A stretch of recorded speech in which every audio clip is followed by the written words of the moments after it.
Quantos vieram ouvir a palavra de Deus aí? Gente, nós estamos na segunda mensagem dessa série, que é Antissistema. É uma série muito impactante. O apóstolo Richard, ele deu início domingo passado e a mensagem foi muito boa. Uma mensagem de ensino muito profunda. Nós vamos dar continuidade aqui hoje, tá bom? E ele encerra no próximo domingo, se Deus assim permitir, essa série de mensagens Antissistema.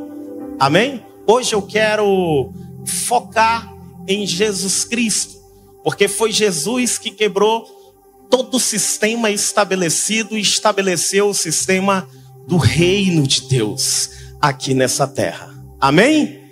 Coloca aí para mim, João capítulo 1, versículo de número 1.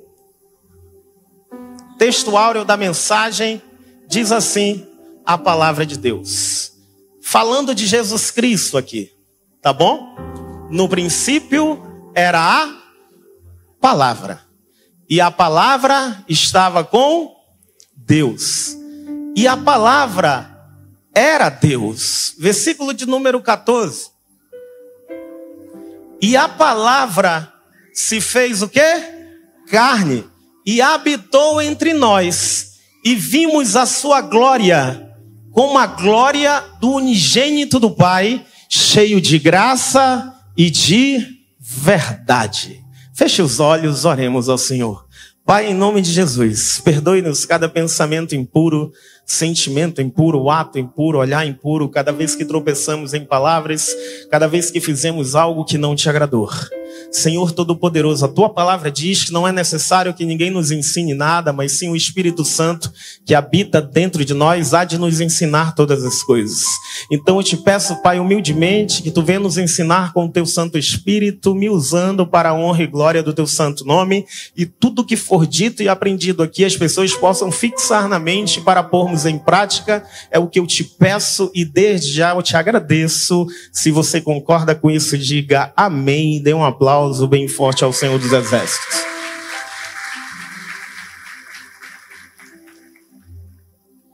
Jesus, a ideia expressa de Deus. Eu vou repetir isso.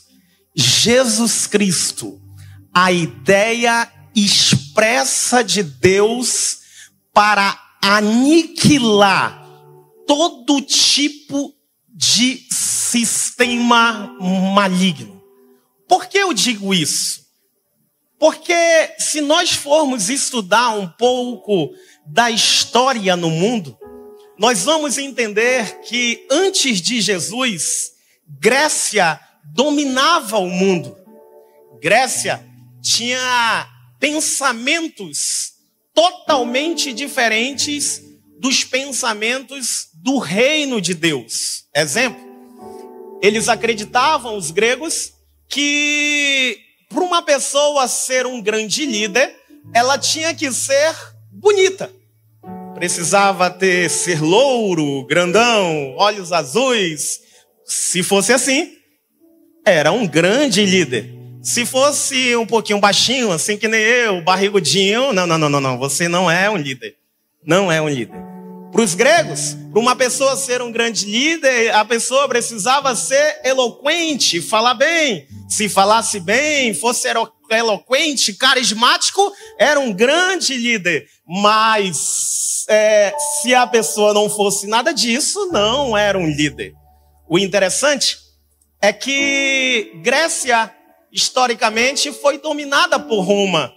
E Roma, ela, quando dominou Grécia, embora tendo dominado, continuou com os pensamentos dos gregos. Ou seja, Roma era uma nação poderosa com um pensamento grego. E Jesus nasce nesse cenário, onde os romanos, eles dominavam totalmente as nações. Então, se uma pessoa não fosse romana, ela era um escravo. Vocês vão ver isso em Atos dos Apóstolos, quando Paulo está para ser chicoteado, aí ele diz, eu sou cidadão romano. E aí as pessoas começaram a temer. Não, ele é cidadão romano, não pode ser chicoteado sem um julgamento justo, sem uma justiça exata. E então ele não foi chicoteado, por quê? Para os romanos, com pensamentos gregos, se uma pessoa não fosse romana, ela era escrava. Pensamento grego. E Jesus nasce nesse cenário, Jesus forma o seu ministério nesse cenário, nesse sistema maligno mesmo, mas só que ele quebra esse sistema.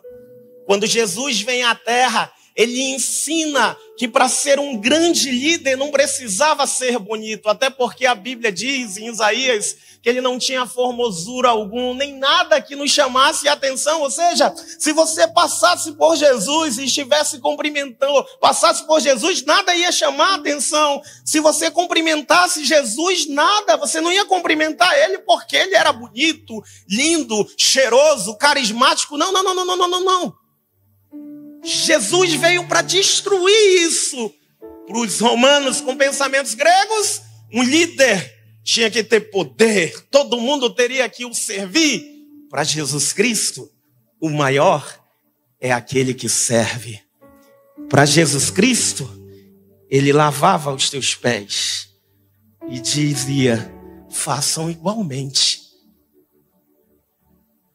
No princípio era a palavra, e a palavra estava com Deus, e a palavra era Deus, e a palavra se fez carne, e vimos a sua glória como a glória do unigênito do Pai. Pergunta: eu posso saber o que você está pensando agora, sim ou não?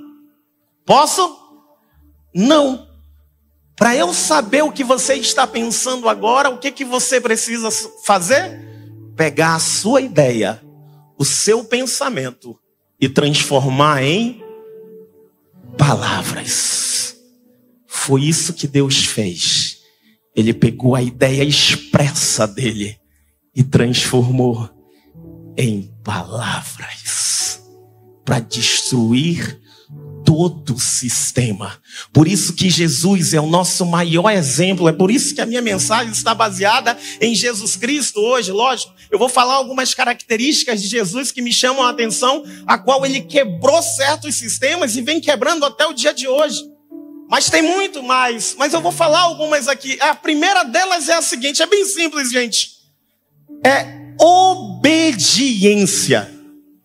Gente, não tem como nós quebrarmos o sistema sem sermos obedientes. Quando Jesus ele está sendo batizado, Deus Pai brada lá de cima e diz: este é meu filho amado, em quem eu tenho prazer. Ou seja, Jesus Cristo era totalmente obediente. Nós estamos no mês da adoração aqui na nossa igreja. Nós estamos no mês da adoração. Tem um texto interessante que Jesus ele vai dizer em João 4:23, ele diz: mas vem a hora, e agora é, em que os verdadeiros adoradores adorarão o Pai em espírito e em verdade. Alguns dizem que o maior adorador da Bíblia foi Davi, mas eu discordo totalmente. Não foi Davi. Por quê? Eu entendo que o maior adorador das Sagradas Escrituras foi Jesus Cristo. Quando ele fala isso, mas vem a hora, ele está falando de futuro, então não poderia ser Davi, porque Davi já tinha morrido. Ele diz, mas vem a hora, olha o verbo, mas vem a hora, ele está falando de futuro. Aí ele vai dizer, e agora ele está falando de presente, ele está falando dele mesmo, em que os verdadeiros adoradores adorarão o Pai em espírito e em verdade. E o que Jesus era, gente? Um adorador verdadeiro que adora o Pai em espírito e verdade. Ele é extremamente obediente à palavra de Deus. É por isso que Paulo escreve em Filipenses 2:5, falando de Jesus Cristo: de sorte que haja em vós o mesmo sentimento que houve também em Cristo Jesus, que sendo em forma de Deus, não teve por usurpação ser igual a Deus, antes esvaziou-se a si mesmo, tomando a forma de servo, fazendo-se semelhante aos homens, e achado em forma de homem, foi obediente até a morte e morte de cruz. Obediência de Jesus. E quando você é obediente, tem recompensa para Deus. Paulo, ele continua: e por isso Deus o exaltou soberanamente e lhe deu um nome que é sobre todo nome, para que ao nome de Jesus se dobre todo o joelho que está nos céus, na terra e debaixo da terra, e toda língua confesse que Jesus Cristo é o Senhor. Aleluia.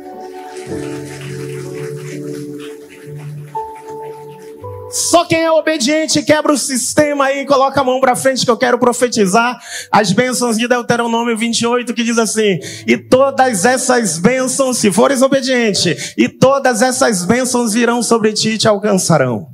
Bendito serás na cidade, bendito serás no campo. Bendito o fruto do teu ventre e o fruto da tua terra. Bendito o teu cesto e a tua amassadeira. Bendito serás ao entrares e bendito serás ao saíres. O Senhor entregará feridos diante de ti os teus inimigos que se levantam contra ti. Por um caminho sairão contra ti, mas por 7 caminhos fugirão de tua presença. O Senhor ordenará para si povo santo, e todos os povos da terra saberão que sobre ti é invocado o nome do Senhor, e terão temor de ti. O Senhor abrirá o bom tesouro, o céu, para dar chuva no tempo certo e abençoar todas as obras das tuas mãos. Ei, ele te guardará, ficarás por cabeça e não por cauda, sempre em cima, nunca embaixo. Emprestarás a muitas nações, porém tu nunca tomarás emprestado. Se você recebe essas palavras, dê um aplauso e glorifique ao nome do Senhor dos exércitos.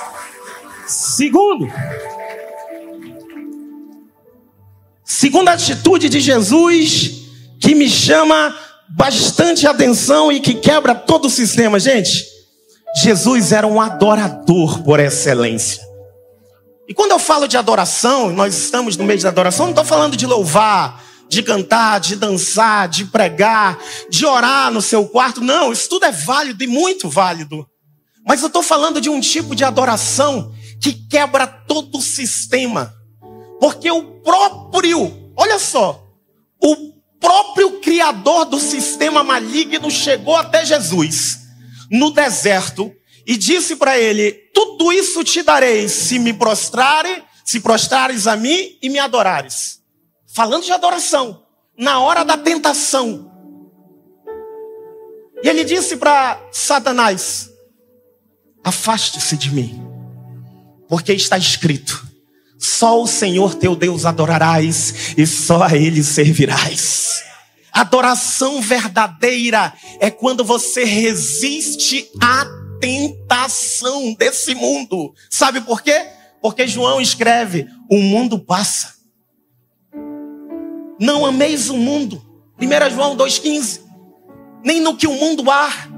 O amor, se alguém ama o mundo, o amor do Pai não está nele. Porque tudo que há no mundo, a concupiscência da carne, a soberba da vida, a concupiscência dos olhos, não provém do Pai, mas do mundo. E o mundo passa, e a sua concupiscência, mas aquele que faz a vontade de Deus, esse permanece para sempre. É esse que permanece para sempre. É aquele que faz a vontade de Deus. Você precisa resistir à tentação. Nós precisamos resistir à tentação. E todos nós somos tentados em alguma área da vida. Todos nós, gente, temos um ponto fraco. Por isso que esse ponto fraco, a Bíblia diz: vigiai e orai. Para quê? Não entreis em tentação, porque o espírito está pronto, mas a carne ela é fraca.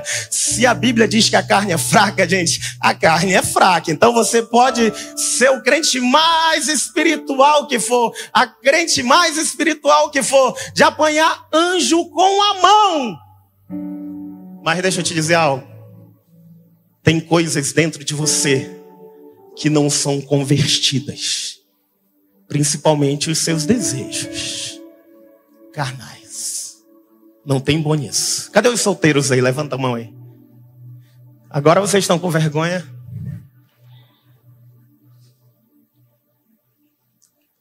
Gente, solteiro é tentado, sim ou não? Gente, trabalho, escola, faculdade, dá até pena hoje em dia das faculdades. Diz que o cara que faz uma faculdade hoje em dia, uma moça que faz uma faculdade e ela tem os princípios cristãos e honra esses princípios, esse é crente mesmo. Esse é crente mesmo.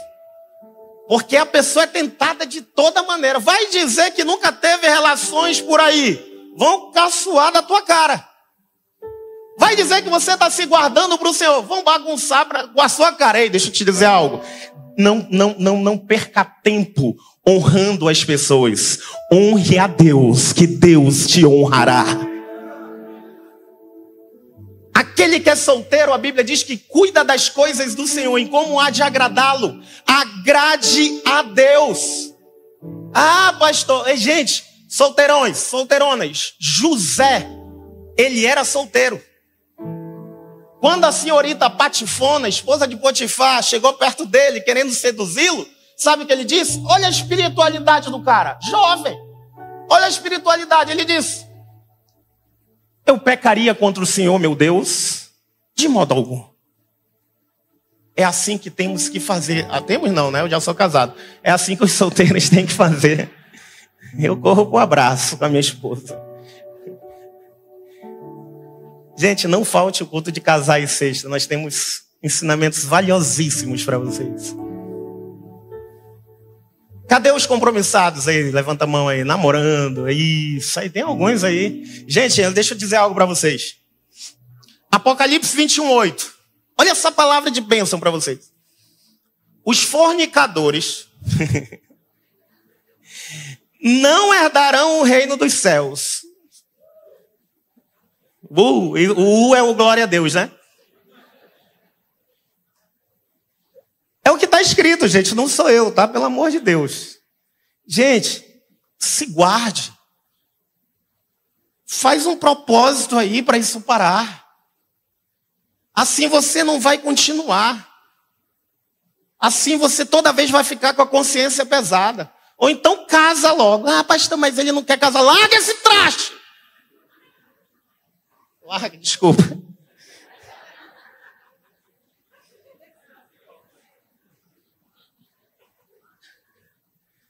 Gente, é possível. Minha esposa tem uma frase que diz assim, que o maior gesto no amor conjugal não está nos braços que se laçam, nem nos lábios que se beijam, mas sim nos joelhos que se dobram para uma oração lado a lado. Ore pelo seu relacionamento. Vamos lá. Cadê os casados aí enrolados, amigados? Levanta a mão aí. Isso. Você também é tentado. Depois de casado é tentado. Essa semana eu e minha esposa vamos lançar um curso nas redes sociais para todo o Brasil sobre a questão do adultério, porque isso a gente sabe o quanto isso é perigoso. Né? Nós vamos ensinar como evitar o adultério, nós vamos ensinar as consequências do adultério e nós vamos ensinar como curar as feridas após um adultério. Então fique ligado nisso, tá? Isso é importantíssimo, porque casal também é tentado. Tu até parou o som, né, filho? Isso. Pare mesmo, que eu não quero pegar na emoção agora não. Agora eu vou bater um pouquinho. Porque nós somos o quê? A Chama Church, minha igreja. Isso. É isso aí. Tá bom? Gente, preste atenção nisso. Se a Bíblia diz que o diabo não brinca de ser diabo. A carne, ela é fraca. E o pecado, ele mata. Vou repetir. O diabo não brinca de ser diabo. A carne é fraca. E o pecado, ele mata. Diante dessas três verdades, o que eu preciso fazer? Pôr limites ao redor do meu relacionamento, para que eu não seja tentado. Ah, pastor, mas eu ponho limite, sim. Eu ponho limite no meu celular. Eu tenho senha, minha esposa não pega não, porque isso é privacidade. Irmão, pare com isso. Pelo amor de Deus, não faça isso não comigo. Tá bom? Preste muita atenção nisso. Se o seu marido tem senha e você não sabe a senha, ou vice-versa, tem coelho debaixo dessa moita. Se não for uma coelhinha.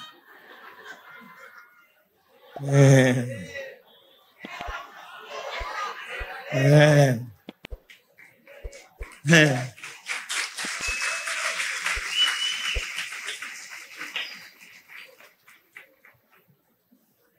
E coelho, você pode matar ele. E ele não faz barulho nenhum.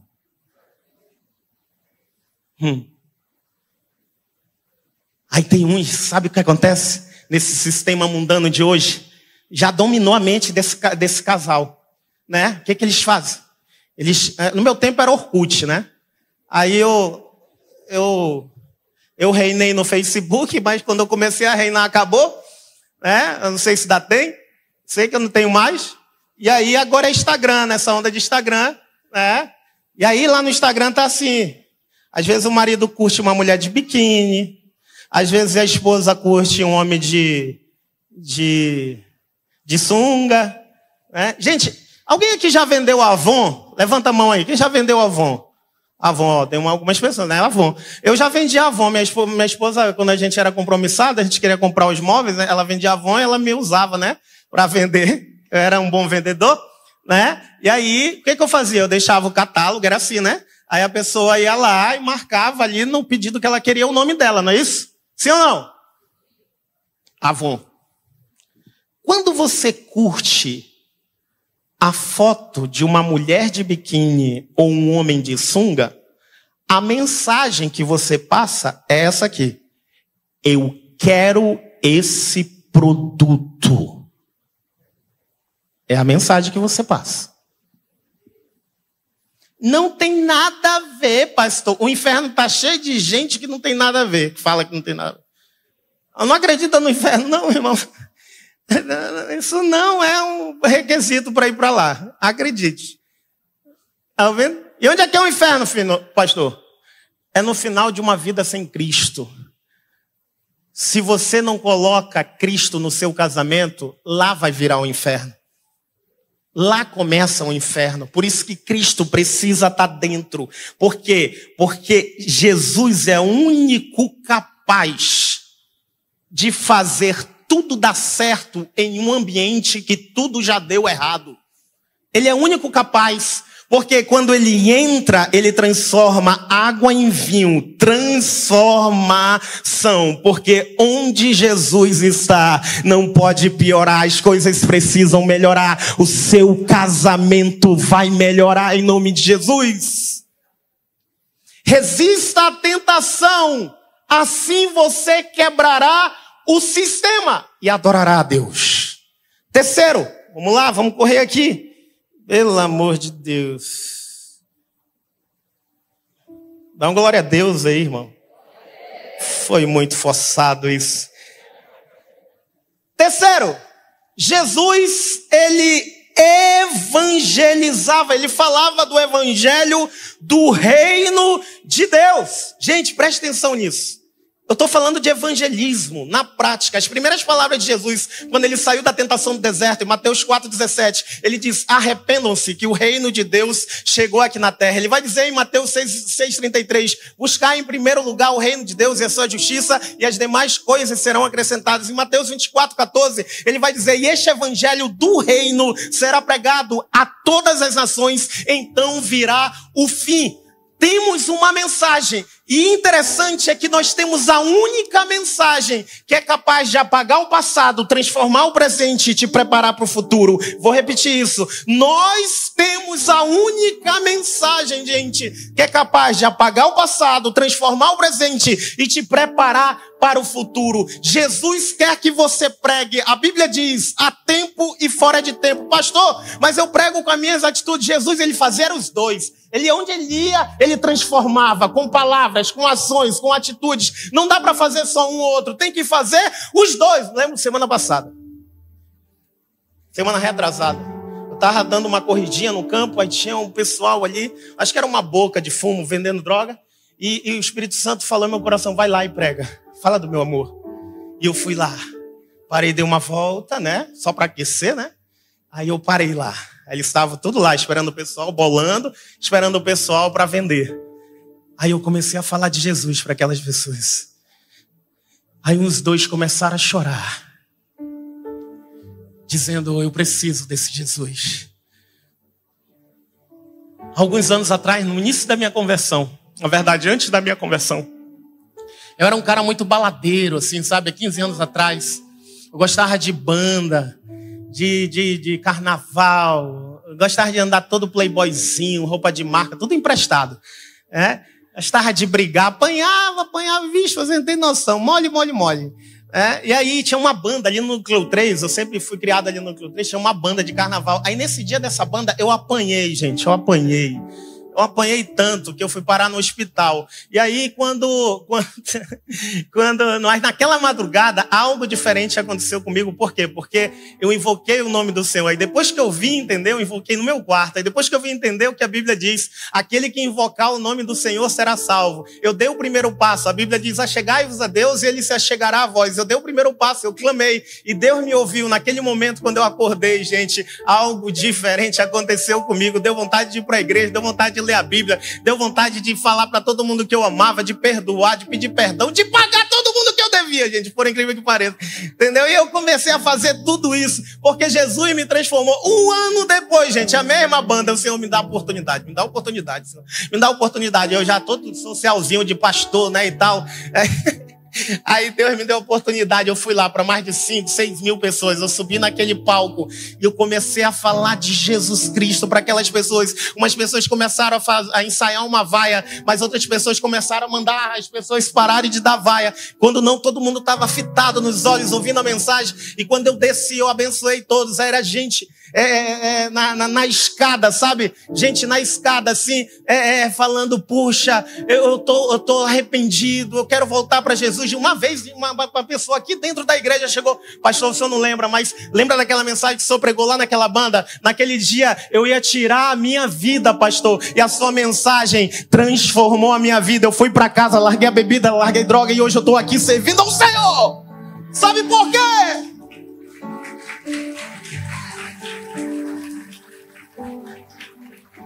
A Bíblia diz em 2 Pedro 2,9, vós sois o sacerdócio real, a nação santa, o povo adquirido, para quê? Para que anuncie as virtudes daquele que te chamou das trevas para a sua maravilhosa luz. É uma história que eu conto. Deus chamou um crente, sabe? Daqueles que sapateia, relampeia, pega fogo. E disse, olha, você vai pregar uma missão ali. Na melhor faculdade daquela nação. Eu vou. Foi lá. Chegou lá, você vai pregar para aquele cara ali. Mas, Senhor, ele é o cara mais CDF aqui da faculdade. O cara andava cheio de discípulos atrás dele, sabe? O cara era o expert, o cara era o cara. Sabe? Aí Deus disse, vá lá e pregue para ele, fale do meu amor. Mas, Senhor, eles vão caçoar de mim, vá lá. Aí ele foi lá, começou a pregar Jesus. Aí o cara deu um show, né? Humilhou o crente. E provou por A mais B que Jesus era um homem normal e que Deus não existia. Provou por A mais B e todo mundo ali aplaudindo, o cara rindo. Aí o crente, com cara de leso, saiu pro cantinho, olhou pro céu e falou, Senhor, eu lhe disse, deixa eu ir embora. Já passei vergonha demais, eu não tenho como dialogar com esse cara. Ele é muito inteligente. Aí Deus disse, você vai lá com ele agora, no meio de todo mundo, e diga uma palavra para ele. Uma palavra só. Qual é a palavra? Você vai lá e vai dizer para ele, biscoito. Aí ele, Senhor, qual é a palavra? Aí ele, diga para ele, biscoito. Senhor, se eu tenho certeza? Tenho. Aí ele foi lá. Olha, Deus mandou te falar algo. O que Deus mandou tu me falar, rapaz? Deus não existe não, para com isso. Eu já te disse, aí o pessoal começaram a rir de novo. Bora lá, mais uma vez, mais uma humilhação. E ali ele estava ali. Fala aí. Vou argumentar esse teu argumento aí. Fraco. Aí ele olhou pro CDF, cheio de discípulos, e olhou na cara dele e disse assim, biscoito! Todo mundo começou a rir, que nem vocês assim. Aí ele disse, Deus mandou tu me falar isso? Biscoito. Ah! Deus mandou tu me falar isso, biscoito. Aí todo mundo rindo, bagunçando. Aí o CDF olhou para trás e disse, mandou todo mundo fazer silêncio. olhou para todo mundo, olhou para o crente e disse: olha, se Deus mandou você me falar isso, é porque Deus existe mesmo. E aí ele foi explicar o porquê. Ele falando que eu estudei tanto na vida para tentar arrumar uma solução para o mal que existia dentro de mim.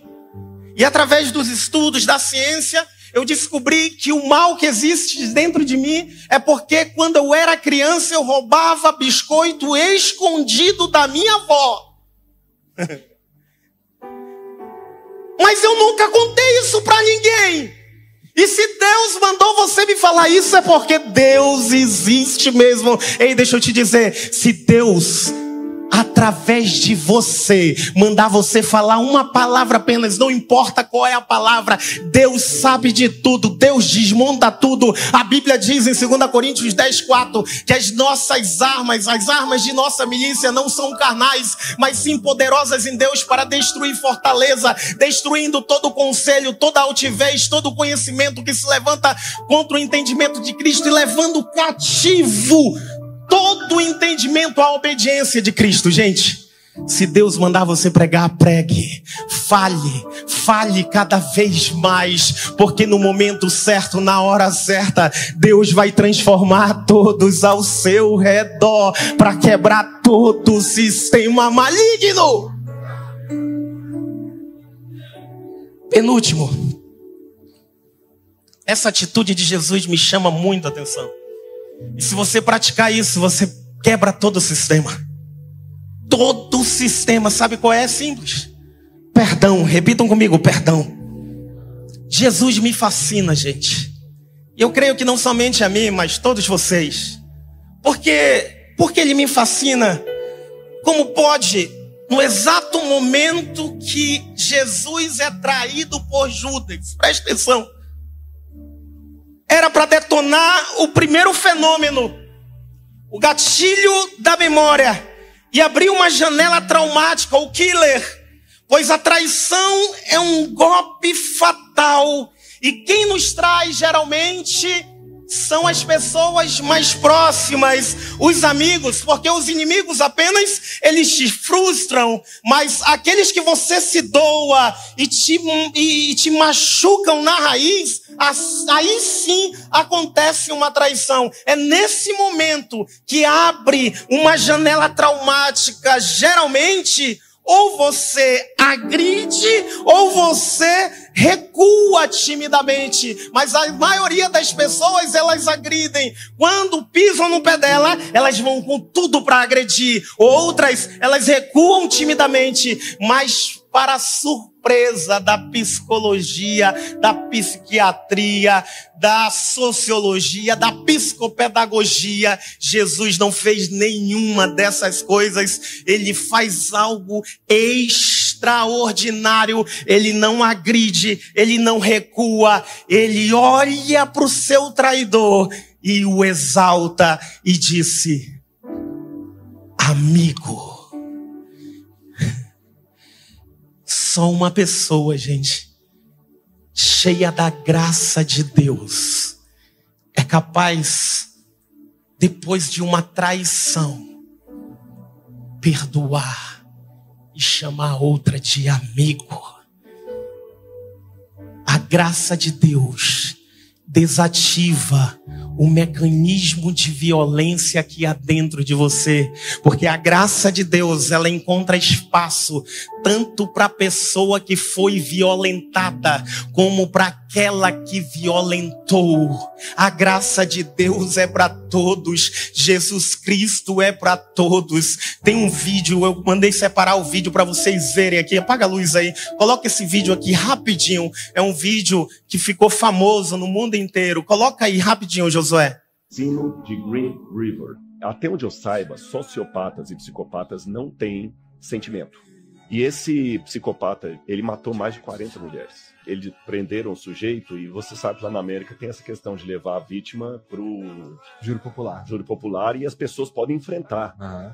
Então tem vários vídeos das pessoas falando assim: você deve morrer no inferno. A mulher estava até cuspindo aqui. Eu odeio você. Se eu pudesse, eu picava você. Te ódio, você é um monstro. E ele olhando assim, com um olhar frio. E o único sentimento que ele esboçava, além da frieza, era o desdém. Sabe a ironia? Aquele camarada que sabe? Aí chegou um senhor, suspensório, assim, uma barba grande, e falou assim: o senhor tornou minha vida muito difícil, embargando a voz. Eu sou um cristão. E o senhor está me obrigando a colocar em prática o mandamento mais difícil que Jesus me deu, que é o de perdoar.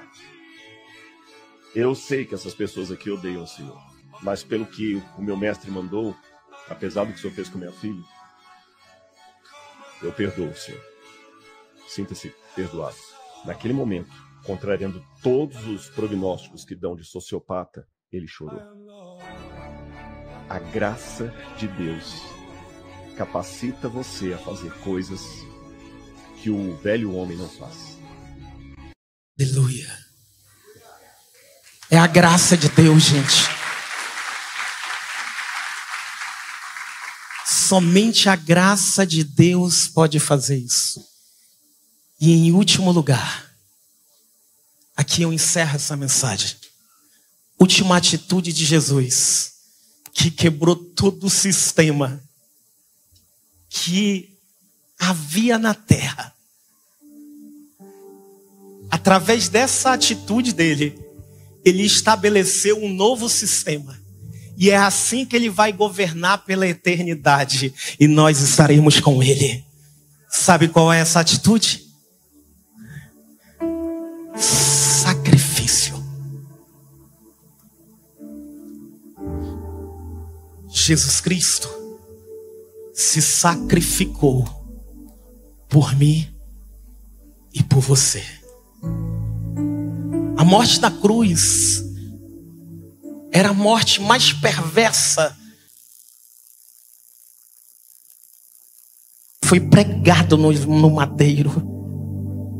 Não foi na mão, não. Foi aqui. Porque se fosse na mão, o peso do corpo rasgaria a mão. Ele morreu provavelmente por falta de ar. Passou horas. Foi por você. Ele passou horas. Foi por você naquela cruz que ele morreu. Ali naquela cruz ele estava carregando os meus pecados e os teus pecados. Ele aguentou até a última gota de sangue. Ele aguentou uma coroa de espinhos. Ele aguentou calado. Ele até orou pelos seus inimigos, pedindo para que Deus o perdoasse, porque eles não sabiam o que estavam fazendo. Ele dava suspiros. Mas chegou um momento que ele olhou para os céus e disse: Pai, nas tuas mãos eu entrego o meu espírito. E morreu. Mas ao terceiro dia, Deus o ressuscitou para nossa justificação. E quando ele se levanta daquele sepulcro, ele deixa uma mensagem oculta que hoje Deus quer revelar para você. Sabe qual é essa mensagem? Coloca aqui em João 27, eu vou ler. João 20, versículo 7. Diz assim: bem como o lenço que estivera em volta da cabeça de Jesus, e que não estava com as faixas de linho, mas dobrado à parte. Quando ele ressuscita, ele pega o lenço e tem um trabalho de dobrar, e colocar parte no sepulcro. Pastor, o que o senhor quer dizer com isso? Aqui tem uma mensagem. Para nós entendermos isso, nós precisamos estudar um pouco da cultura judaica sobre o amo e o servo. O que acontece na cultura judaica sobre o amo e o servo? Quando o amo está jantando, o servo precisa ficar um pouco longe, só observando o amo jantar. Quando o amo acaba de jantar, se ele pegar o lenço, limpar a barba, limpar o rosto, amassar e jogar, ele sai. Ele está dizendo, com o lenço amassado, que o servo pode vir e limpar a mesa, que ele não vai mais voltar. Mas se aquele amo que está jantando dobrar o lenço, colocar na mesa dobrado, coloca o texto, colocar na mesa dobrado e sair, ele está dizendo: ei, eu vou voltar, não retire a mesa ainda, eu vou voltar.